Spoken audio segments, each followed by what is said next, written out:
Welcome back, everyone, to another episode of the Sports World with Patrick, where we dive into the world of sports and speak to the people who are shaping the next generation of athletes. Today, we're in for a special treat. Our guest is none other than Paul Pooley, the associate head coach at the University of Notre Dame.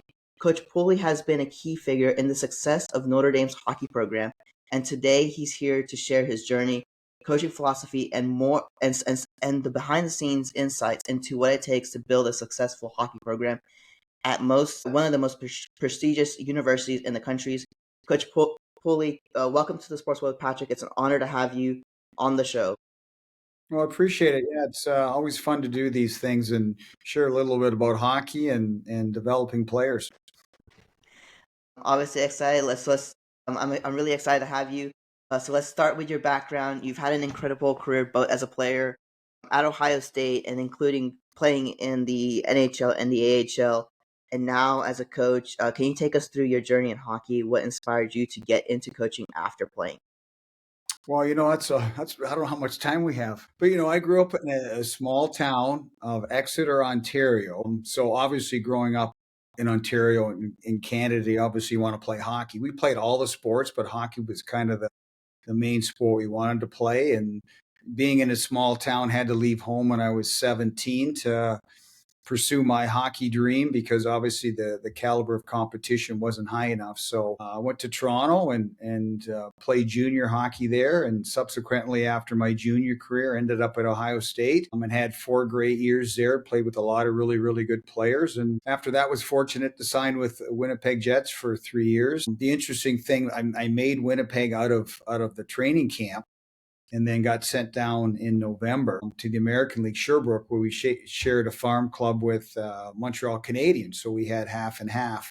And that year we ended up winning the Calder Cup. And one of the things that was interesting is Patrik Reyes was one of our goalies that got called up from junior. So it was kind of the start of his career. He won the Calder Cup that year and then went into Montreal next year and won the Stanley Cup. So but I had a great 3 year career, and it was a lot of fun. Finish up in Fort Wayne my last year, and then actually got out of hockey to open up a business, a yogurt business, with my twin brother Perry in Dublin, Ohio. So I wasn't thinking about coaching; I was thinking about being an entrepreneur. And then the Ohio State job was open.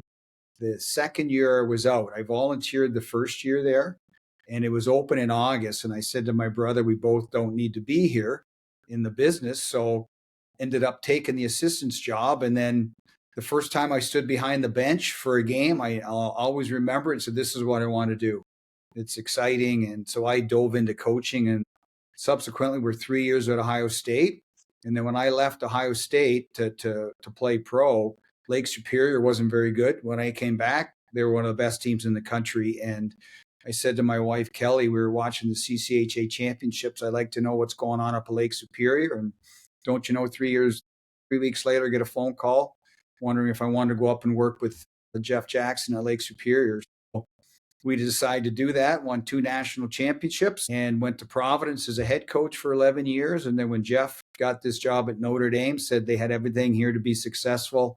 Why don't you come work with me? So 20 years later, we've had our partnership, and that's kind of how I got into coaching, not by kind of a choice that I made after I quit playing. So here we are 20 years later, and it's been a wonderful career for myself and my kids and my family. That's incredible, Coach. And coaching at a place like Notre Dame must come with its own set of challenges and rewards. What do you think sets Notre Dame apart from other programs, both in terms of hockey and student athlete experience? Well, you said the student athlete experience. Like our kids, like I'm so impressed with the student athletes we have here because school is such a big part of their lives. Like our kids need to be in class.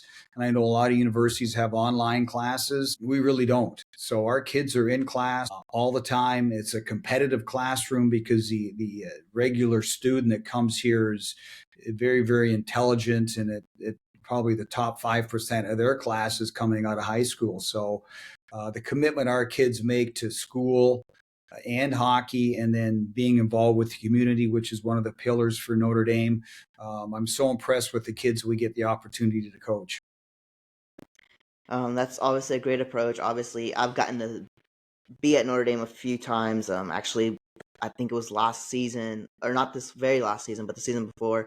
Did a full season of just Notre Dame hockey home games. But speaking of preparation, Notre Dame has had some big success in recent years, and also some down years recently. NCAA tournament appearances, big wins, and developing NHL talent like Landon Slaggert, like Graham Slaggert. What do you think has been the key to building that success?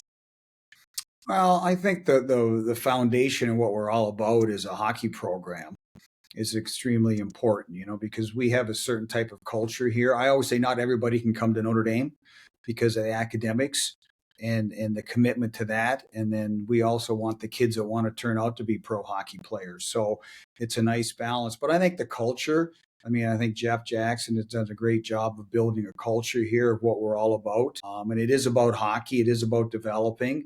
But the type of kids we get here are driven, and they're driven not just on the ice, but they're driven in the classroom and then being good people in the community. So getting to work with them is certainly a byproduct of who they are as people. But I think in terms of developing players, like we have a great, I guess, mindset that we want to continue to get better no matter who we are. And we have extra skill stuff that we do in the mornings on Tuesdays. We have all kinds of video that we do with the kids. We have teaching sessions. So I think it's just a full round commitment, a strength and conditioning, sports psychology, nutrition, on ice development, watching video. I think it's a whole plan that we have in place for player development, and we've been very successful at doing it. And obviously, you guys have one of the newer rinks in the Big Ten. I know that at Compton Family Ice Arena, and it's such a special rink to be at. Coach, you've worked with some incredible players during your time. Can you tell us about a few players who've stood out to you over the years and what makes them special? Well, I think the first one I remember is Anders Lee, scoring 3 goals as a freshman in his first game. But just what an incredible human being he is. Leadership qualities as a freshman, as a sophomore, you can tell that, he was an unbelievable leader, just the way he went about his business. And obviously, signed after his junior year with the Islanders, and then obviously went on to be a captain with them and still is, and got his 500 point and, captain and one of the NHL recognized as the community leaders. I remember Anders Bjork, quite honestly. Anders wanted to be on the ice all the time. So we'd go out Tuesday mornings, then we'd go out Wednesday mornings. He just was a rink rat. And, when he signed after his junior year, he was involved with 40% of our goal production, whether goals and assists or being on the ice. And so it was kind of time for him to leave. Andrew Peak, who's playing with Boston now, was a kid that I worked with every Tuesday morning for 3 straight years, him and I on the ice working on his game. And he just wanted to become a hockey player. And at every level, he found a way to be successful. So you look at those 3 guys just in particular, but we've had a lot of guys that over the years that maybe haven't turned out to be NHL players, but have worked extremely hard to become the very best players they possibly can, doing whatever they needed to do, whether it's extra video or extra on ice sessions or just sitting down for a coffee and talking about their game. So that's one of the experiences I'll certainly remember here leaving Notre Dame as a type of kid that we have the opportunity to coach and how driven they are to be their best. Now, obviously, Coach Pooley, coaching different players, you get different skill sets, and you guys have been very successful at developing these players to be the NHL talent that they are. How much has your coaching philosophy has had to change since you became a coach? In developing a lot of these players from different schools. At Ohio State, Providence, and at Notre Dame. Well, you know what? I think the information these kids have at a young age and the coaching they have at a young age has certainly made them, I think, more, I don't know how, more knowledgeable about the game and skill development. They've had a lot more coaching than when I first started coaching. The kids were kind of like, hey, what's the coach say? This is what we do. When I was a player, coach says do it, you do it. And now it's more of an interactive coaching style where you sit down. It's a two-way street. They got to be involved with the development and of themselves and being on the same page with you and have a conversation about what I see and what they see, and then come into a conclusion like, what do we want to work on? Because you can't work on 10 things. But the big thing I've always tried to do is define the kid what his game is and then go from there, because everybody's not a power play guy. Everybody's not going to be on the ice for 20 minutes a game. So everybody has a different role. And this kind of, this game is a game of roles and team commitment and people doing what they need to do to help the team become very successful. So that's the starting point for me. But everybody that comes here wants to be a good hockey player. So we sit down and try to analyze what they're good at, what they need to get better at, and have a two-way conversation about what the next step is. Just not telling them what to do, but actually being on the ice with them and help them become that player they want to become. That's definitely amazing. And obviously, Notre Dame, as we keep mentioning, not only produces top level players, but also great people. Some of the nicest people that I meet on campus at Notre Dame are some of the hockey players that I've gotten to meet just by, going skating or something at Compton. You've been coaching for a long time. What's one piece of advice you would give to young coaches or aspiring coaches who are looking to make their mark in the world of hockey? I think the most important thing is to be true who you are, because I think as a coach, I am who I am. We all have our personality traits and coaching styles. So I think being true to who you are as a person. I was just having a conversation about a coach, one of the coaches today with Dave Smith, who just got with RPI, just got let go. And we were talking about that. And he said the biggest thing is I always feel is you coach with integrity and coach with respect for the players that you're coaching, respect for the coaches that you're working with, because we're all here to support our student athletes, but do it with integrity and be true to who you are as a person. And so, Coach, we're going to go ahead and I'm going to throw a few fun questions and lighten things up a little bit. So here's Okay. the Well, first one. okay. If you weren't coaching hockey, what sport would you be involved in? What sport would I be involved in? Probably golf. That's a really good one. If you Well, could have obviously, hockey any, players, you got the summer off, you learn to I golf. know. But we got a great group of guys here at Notre Dame that golf, and we see each other at the golf course all the time. But what a great sport for you just to be able to do socially. But I think it's a great sport mentally. I've always tried to get my son, he's a golfer now, but when he was younger, to play golf, because it's the only sport in the world, if you get mad and get more intense, you get terrible at, get worse at. So you got to learn to stay within yourself. And I think golf teaches that a lot. And also forget about the last putt you made. If you missed it, you got to go on and get off the tee the next hole. So having a short memory is important too. Yeah, I've had a lot of hockey players tell me that who I've had on the podcast that golf is the one sport that they would rather do if they couldn't do hockey, and then that's also like what they would do during the summer. So for the next one, if you could have dinner with any sports figure, past or present, who would it be and why? I would say Tom Brady for whatever just pops in my head, just because of the way he's overcome things in his life. He wasn't even a starting quarterback at University of Michigan. He was put in when they were behind, and then his senior year, he turned out to be a good player. And I spent obviously a lot of time at Providence, so they were in the New England's heyday when they were winning all those championships. So I mean, there's other people, but he comes to mind just because of what he's overcome and how he's continued to get more and more successful. And now he's in a broadcasting, and how he spent a whole year trying to become the best broadcaster he could be. And then obviously his life lessons about continuing to improve and overcome.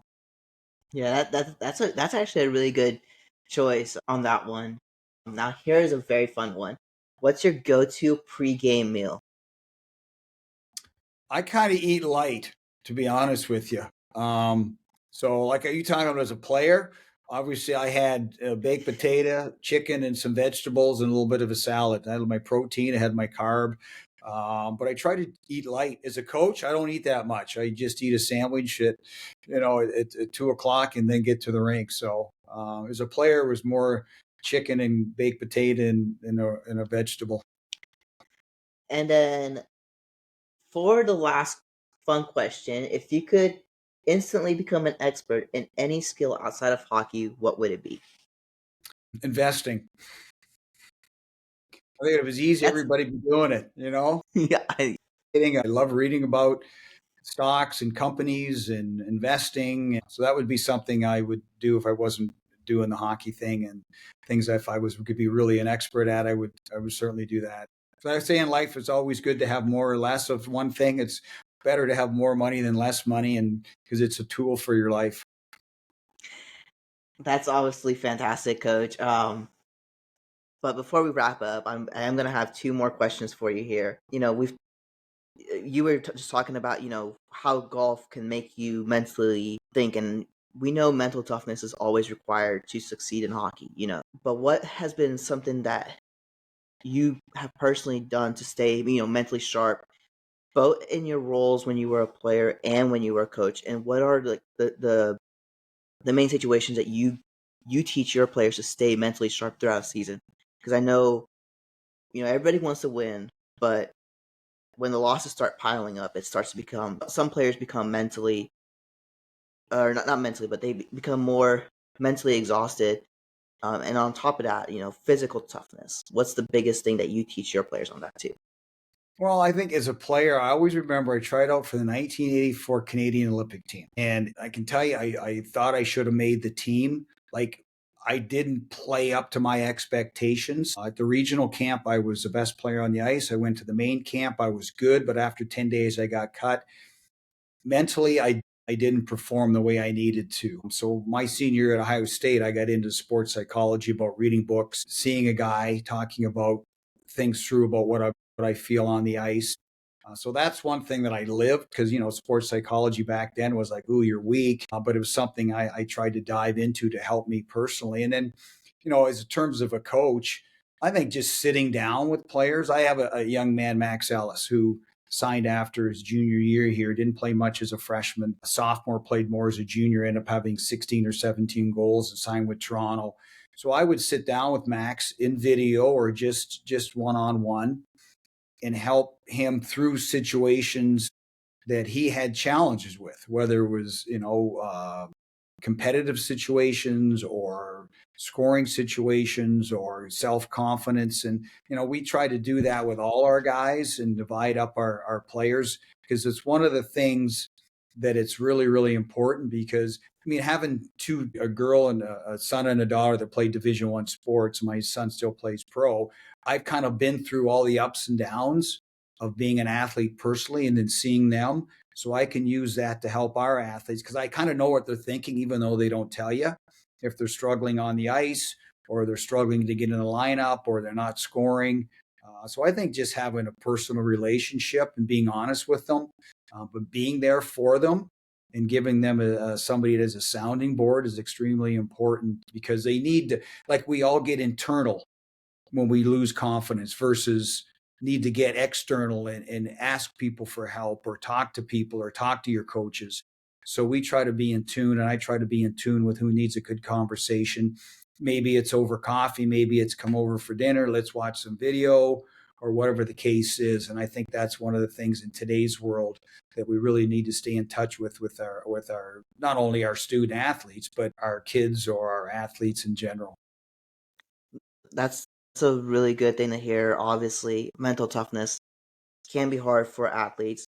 And so, my very last question here for you, Coach, today is obviously Notre Dame has had some success in the Big Ten. And I know the last few years have sort of been down years so far. But what do you look for the future of Notre Dame hockey? I know you guys have been pretty close to winning the national championship a few times here and there. Well, I think it's As just a it's just handling the landscape that's changing. With the NIL, with the scholarship limits, with kids coming to be a pro versus getting a degree at times, the ability for kids to transfer if they're not happy at a school. I think that's the key moving forward in any program. But Notre Dame, we want to stay true to who we are. It's a student athlete experience, but we also want to win championships. So for us at Notre Dame, just trying to manage the landscape and make it work for who we are as a school and a program is probably the most important thing for us to be successful. And at the end of the day, we want our kids to graduate and have a life outside of hockey when they're done playing. Like a look at Brian Rust, stayed here 4 years. Jake Evans stayed here 4 years. Are great NHL players, but they also are good people and will have an opportunity to do something outside of hockey when they're done with the Notre Dame degree. And that's kind of what we emphasize and promote, because I think it's a real big bonus, especially with the major junior, being able to be recruited. Those kids that are good students are going to want to go to a good school, because if they're not ready for pro right now, they have 4 more years to play. But when they're done, they have a degree from the University of Notre Dame. And in today's world, I think having a degree from a good school is a certainly helps you get in the door with companies or a career versus not having a degree. And I think Notre Dame separates itself with that. And the network that we have is something we promote as well in terms of our student athletes and when they're done.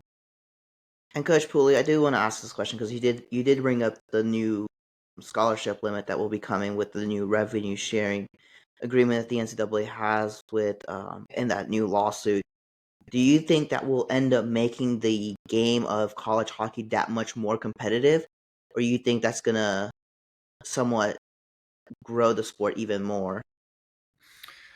I think it could help the smaller programs with the major junior players.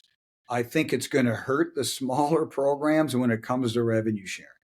Like, you need money to be successful, because ultimately, let's be honest, you're buying players. Look at football, look at basketball. It's going to happen in hockey too.